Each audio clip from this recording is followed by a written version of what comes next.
할렐루야. 하나님의 말씀의 능력으로 우리의 마음과 우리의 삶을 빚어주시는, 창조해주시는 축복의 날이 되시기를 바랍니다. 오늘 말씀은 사무엘상 3장 10절에서 14절입니다. 여호와께서 임하여 서서 전과 같이 사무엘아 사무엘아 부르시는지라.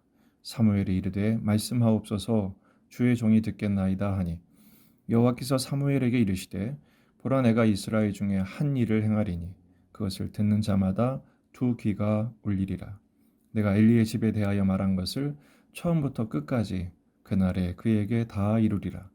내가 그의 집을 영원토록 심판하겠다고 그에게 말한 것은 그가 아는 죄악 때문이니, 이는 그가 자기의 아들들이 저주를 자청하되 금하지 아니하였음이니라. 그러므로 내가 엘리의 집에 대하여 맹세하기를, 엘리 집의 죄악은 제물로나 예물로나 영원히 속죄함을 받지 못하리라 하였노라 하셨더라. 아멘. 본문에 계시된 주님은 어떤 분이신가? 어린 사무엘에게 첫 번째 선지자의 사명을 주십니다. 말씀을 주시죠. 사무엘아 사무엘아 부르실 때 사무엘이 엘리가 가르쳐준 대로 말씀하옵소서, 주의 종이 듣겠나이다 대답을 하자 하나님께서 사무엘에게 앞으로 일어날 일에 대해 말씀하시죠. 그때가 어느 때라고 그랬죠? 말씀이 희귀하고 이상이 흔하지 않은 때, 엘리도 듣지 못한 말씀을 어린 사무엘이 지금 듣고 있는 것입니다. 여호와께서 임하여 서서 그랬죠. 하나님이 서셨다는 표현, 직접 서신 것이 아니라 신인 동형문적 표현으로 그만큼 중요한 역사적인 순간이라는 것입니다. 그동안 말씀이 어두웠다가 이제 말씀의 빛을 사무엘에게 처음으로 비치신 것이죠. 하나님이 하신 말씀은 사실 어린 사무엘로서는 감당하지 못할 만큼 충격적이고 공포스러운 내용이었습니다. 왜냐하면 이 말이 전해지면 듣는 자마다 두 귀가 울리리라 하신 것처럼 스승 엘리와 그의 집에 대한 내용이었기 때문에 그렇죠. 더군다나 그 내용은 심판이었습니다. 12절에 보면 내가 엘리 집에 대하여 말한 것을 처음부터 끝까지 그날에 그에게 다 이루리라. 바로 내가 그의 집을 영원토록 심판하겠다라는 것을 지금 선포하시는 것이죠. 그 심판하시는 이유는 아들들의 죄악 때문입니다. 다 아는 죄악이다 이렇게 되어 있는데, 바로 하나님의 제물과 예물을 멸시하고 하나님을 경외하지도 않고 예배를 밟아버렸기 때문에 그런 심판을 받게 된 것입니다. 어떤 심판이 임하게 되나요? 블레셋에게 언약궤를 뺏기게 됩니다. 또 실로의 성소가 파괴됩니다. 블레셋 전투에서 패배하고 두 아들은 한날에 전사하게 됩니다. 나중에 엘리의 며느리는 해산하다가 죽고, 엘리도 소식을 듣고 목이 부러져 죽죠. 이렇게 심판받는 이유는 그 죄악, 아들들의 죄악을 엘리도 금하지 않았기 때문입니다. 그래서 14절에 영원히 속죄함을 받지 못하리라 이렇게 말씀하시는 것입니다.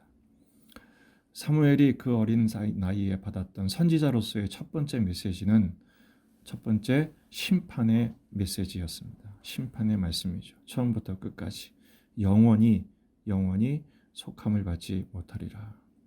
누구도 예외는 없다는 것입니다. 이건 엘리 집안에만 해당되는 것이 아니라 오늘 우리에게도 그대로 해당되는 것입니다.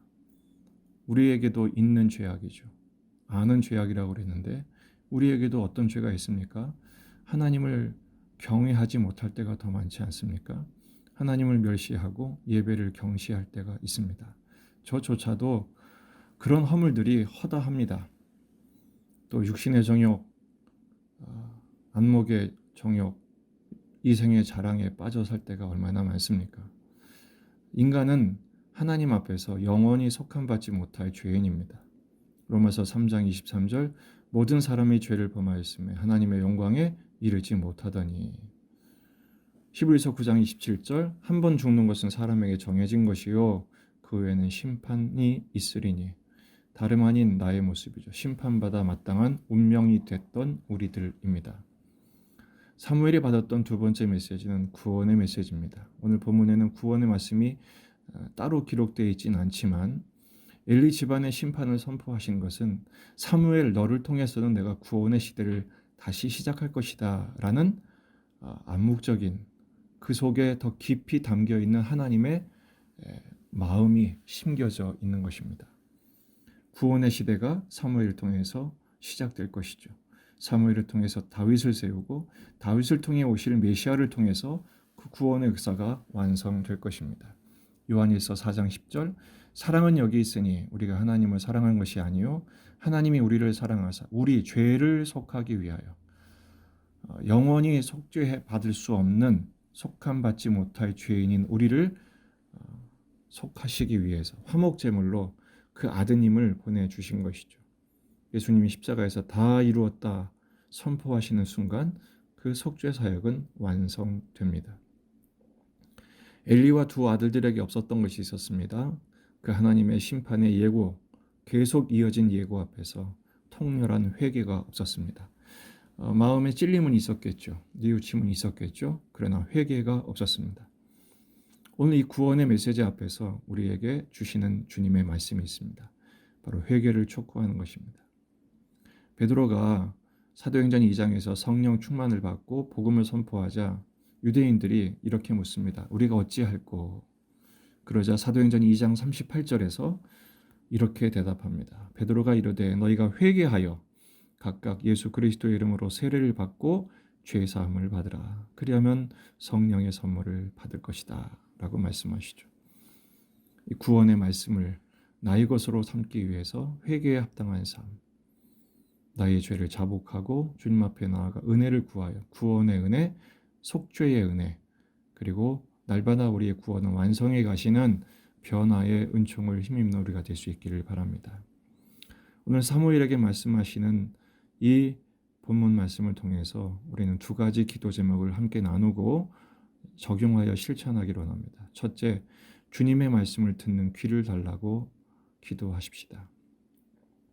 어제는 사무엘아 사무엘아 사무엘을 부르시는 그 음성에 우리도 부르시기 때문에 그 음성을 듣기 위해서 귀를 열자 그랬는데 이제는 우리 이름을 부르실 뿐 아니라 우리에게 주시는 말씀, 오늘 내게 주시는 말씀, 오늘만큼 순종해야 할 말씀에 귀를 기울이도록 하십시다. 우린 선지자는 아닙니다. 하지만 선지자적인 사명은 있습니다. 내게 주신 말씀을 잘 새기고 해석해서 선포해야죠. 먼저는 나 자신에게 선포되어야 합니다. 그 말씀을 나 자신에게 선포하고 또 이 세상에 우리의 삶으로 증언하는 삶을 살아야 합니다. 두 번째, 그 말씀 앞에서 회개하는 심령을 달라고 기도하십시다. 엘리와 두 아들들에게 없었던 것은 회개였습니다. 그들은 회개하지 않았습니다. 그래서 결국 영원한 심판을 받게 되었던 것이죠. 우리에게는 회개의 영을 부으셔서 회개에 합당한 열매를 매일 맺게 하옵소서. 구원받은 사람의 첫 번째 증거는 날마다 회개하는 심령을 갖는 것입니다. 나의 죄를 발견하는 것이죠. 말씀에 비추어서 나의 죄를 발견하고 참회하고 회개하며 주님 앞에 엎드려 은혜를 구하여 날마다 변화되는 것이죠. 에베소서 5장 26절 이는 곧 물로 씻어 말씀으로 깨끗하게 하사 거룩하게 하시고 항상 말씀 앞에서 내 죄를 찾아내는 것입니다. 핀셋으로 뽑아내는 것이죠. 큰 죄뿐 아니라 작은 죄까지 먼지 같은 죄까지 고백하고 회개하면서 날마다 그리스도의 보혈로 정결하게 씻음받고 하나님의 말씀으로 거룩해지며 우리의 삶의 세포에 그 말씀대로 순종하는 것으로 수놓아 주님이 기뻐하시는 인격과 인생과 운명으로 빚어주시도록 나를 내어드리는 것입니다. 그 말씀이 오늘만큼 우리를 변화되게 하실 것입니다. 넘어질 수도 있습니다. 쓰러질 수도 있습니다. 그러나 우리에겐 십자가의 보혈이 있습니다. 여전한 말씀의 능력이 있습니다. 그 말씀 앞에 모든 것을 내려놓고 다시 거듭나고 다시 일어서는 복된 날이 되시기를 주의 이름으로 축복합니다.